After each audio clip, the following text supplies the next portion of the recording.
প্রিয় দেশবাসী এবং ছাত্র জনতা সকলেই জানেন, কোটা সংস্কারের দাবিতে এবং মেধাভিত্তিক সমাজ গঠনের অভিপ্রায়ে আমরা বাংলাদেশের ছাত্র তরুণরা আমরা বৈষম্য বিরোধী ছাত্র আন্দোলনের ব্যানারে সারা বাংলাদেশে শান্তিপূর্ণ আন্দোলন গড়ে তুলেছিলাম। আমাদের ন্যায্য এবং যৌক্তিক আন্দোলনে আপনারা দেখেছেন কিভাবে এই ঢাকা বিশ্ববিদ্যালয়ে আমাদের বোনদেরকে ছাত্রলীগের হায়নারা পিটিয়েছে, নির্মমভাবে হামলা করেছে। আমরা তারপরে দেখেছি যে আইন শৃঙ্খলা বাহিনীকেও দমন পীড়নে কাজে লাগিয়ে সারা দেশের ছাত্রদের উপরে নির্মম অত্যাচার শুরু করা হয়েছিল। এর প্রতিবাদে আমরা সারা বাংলাদেশে শাটডাউন কর্মসূচি দিয়েছিলাম এবং সেই শাটডাউন কর্মসূচিতে সারা বাংলার ছাত্রদের সাথে অভিভাবক, শিক্ষক সহ শ্রমিক সহ সর্বস্তরের নাগরিকরা আমাদের সাথে এসে আমাদের নিরাপত্তা দিতে নেমে এসেছিলেন। এবং আমরা দেখেছি যে এই সরকার সেই শাটডাউন কর্মসূচিতে ইন্টারনেট বন্ধ করে দিয়ে একটা ডিজিটাল ক্র্যাকডাউন শুরু করেছিল। পরবর্তীতে পুলিশ পিছু উঠলে সেনাবাহিনীকে নামিয়ে কারফিউ জারি করা হয়েছিল। তারপরেও ছাত্র জনতাকে কিন্তু প্রতিরোধ থামে নাই। ছাত্র জনতা 19 জুলাই কারফিউ ভাঙার ঘোষণা আমরা দিয়েছিলাম রাতে, এবং সেই ঘোষণা কোন মিডিয়ায় প্রচার করতে দেওয়া হয় নাই। এবং 19 জুলাই আমাদের সমন্বয় কর্তৃপক্ষকে তুলে নিয়ে নির্মমভাবে অত্যাচার করে এবং আমাদেরকে জবরদস্তি করে আন্দোলন প্রত্যাহার এবং সরকারের সাথে সংলাপের জন্য। পরবর্তীতে দেখেছেন হাসপাতালে আমাদেরকে জিম্মি করে রাখা হয়েছিল এবং সেটাও না পেরে ডিবি অফিসে আমাদেরকে তুলে নিয়ে যেয়ে জিম্মি করে আমাদের থেকে বক্তব্য নিয়ে এসেছিল। এবং আপনাদের প্রতি স্বাধীনতা থাকবে যে সেই বক্তব্য বিশ্বাস না করে আপনারা রাজপথ দখলে রেখেছেন এবং ডিবি অফিস থেকে আমাদেরকে প্রধানমন্ত্রীর দপ্তরে নিয়ে যাওয়ার পরিকল্পনা তারা করছিল। আপনাদের আন্দোলন এবং আমাদের অনশনের কারণে তাদের সেই পরিকল্পনা নস্যাৎ হয়ে গিয়েছিল।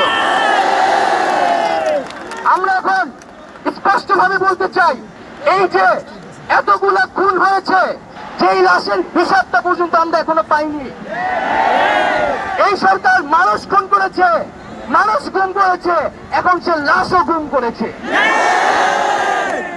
যারা খুন করেছে তারা কি খুনের বিচার করবে?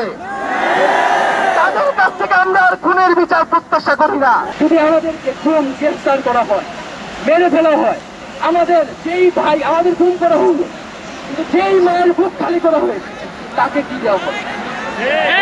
আমাদের জীবনের বিনিময়ে শেষ রক্তবিন্দু পর্যন্ত এই লড়াই সবাই চালিয়ে যেতে হবে। এখানে কোন নেতৃত্ব নাই, সমন্বয় নাই, বাংলাদেশের জনগণই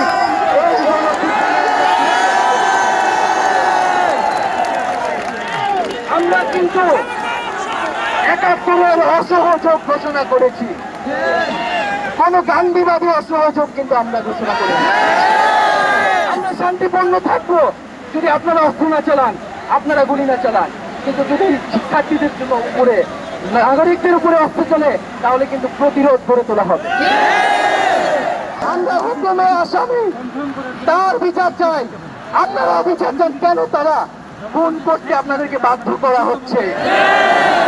আমরা সকল গণহত্যার বিচার করব এই বাংলার মাটিতে।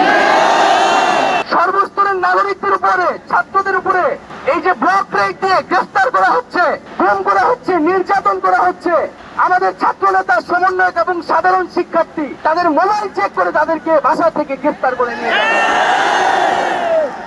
একদিকে গ্রেফতার, নিপীড়ন, নির্যাতন, আর অপরদিকে আমাদেরকে সংলাপের জন্য আহ্বান জানানো। আজকেও কুমিল্লাতে হামলা হয়েছে এবং নিহত করা হয়েছে, আমার ভাই শহীদ হয়েছে। আমরা শহীদ হইতে ভয় পাই না। আমাদের জন্য এই বাংলাদেশের জনগণ নেমে এসেছিল।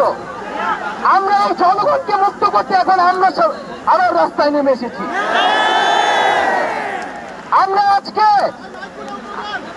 এক দফার দাবিতে আজকে এখানে হাজির হয়েছি এবং আমরা জীবনের নিরাপত্তা, বাংলাদেশের মানুষের জীবনের নিরাপত্তা, সমাজের ন্যায় বিচার প্রতিষ্ঠার জন্য আমরা এক দফার সিদ্ধান্তে উপনীত হয়েছি। এই সরকার কোনোভাবেই আর এক মিনিট ক্ষমতায় থাকার, গণভবনের দরজা খোলা আছে।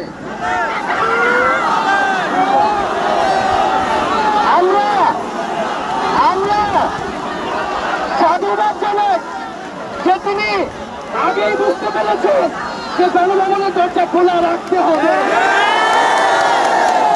আমরা খুব স্পষ্ট কথা, শুধু শেখ হাসিনাকে পদত্যাগ করলেই হবে না।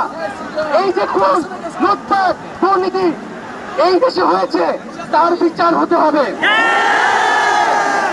পদত্যাগ দিয়ে তাকে কোনো এক্সিট দিতে চাই না, তাকে পদত্যাগ করতে হবে, বিচারের আওতায় আনতে হবে। এবং শুধু শেখ হাসিনা নয়, পুরো মন্ত্রী পরিষদ, সরকার সবাইকে পদত্যাগ করতে হবে।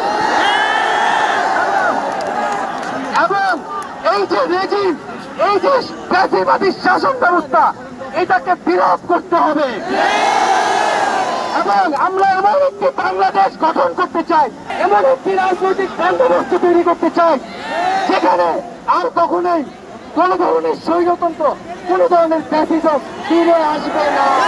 সেই এক দফার উদ্দেশ্যে আমাদের এক দফাটি হলো শেখ হাসিনা সহ এই সরকারের পতন এবং ফ্যাসিবাদের বিলোপ। আগের সকল হত্যা, গুম, নিপীড়নেরও বিচার করা হবে। সকল রাজবন্দীদের মুক্তি নিশ্চিত করতে হবে। জনগণকে আমরা আহ্বান করছি, আপনারা যে স্বতঃস্ফূর্ত ছাত্র নাগরিক অভ্যুত্থান শুরু হয়ে গেছে, তার সাথে এসে যোগ দিন। পাড়ায় পাড়ায়, মহল্লায় মহল্লায় সংগঠিত হন এবং আমরা খুব দ্রুতই বৈষম্যবিরোধী ছাত্র আন্দোলন থেকে ছাত্র নাগরিক অভ্যুত্থানের জন্য সর্বস্তরের নাগরিক, ছাত্র সংগঠন এবং সকল পেশাজীবী মানুষের সাথে মিলে সম্মিলিত মোর্চা ঘোষণা করব। সকলের সাথে আলোচনার মাধ্যমে ভবিষ্যৎ বাংলাদেশের জাতীয় রূপরেখা আমরা খুব শীঘ্রই আপনাদের সামনে হাজির করব। আমরা জনগণকে সর্বাত্মক অসহযোগ আন্দোলনে নামার আহ্বান জানাই। সর্বাত্মক অসহযোগ আন্দোলন চলবে। এই খুনের সরকারকে আমরা কোনোভাবে সমর্থন দিব না, কোনোভাবে কোঅপারেট করব না। এবং যদি কোনোভাবে ইন্টারনেট বন্ধ করা হয়, যদি কোনোভাবে কারফিউ দেওয়া হয়, জরুরি অবস্থা দেওয়া হয়, আমরা তা আজকে থেকেই বলে দিলাম, আমরা তা প্রত্যাখ্যান করি। আমরা প্রয়োজনে গণভবন ঘেরাও করে আপনাকে, ইতিহাস বলছে ছাত্র নাগরিককে এখন দায়িত্ব নিতে হবে। আমাদের দাবি জানানোর কেউ নাই, আমাদেরকে আমাদের দাবি বাস্তবায়ন করতে হবে।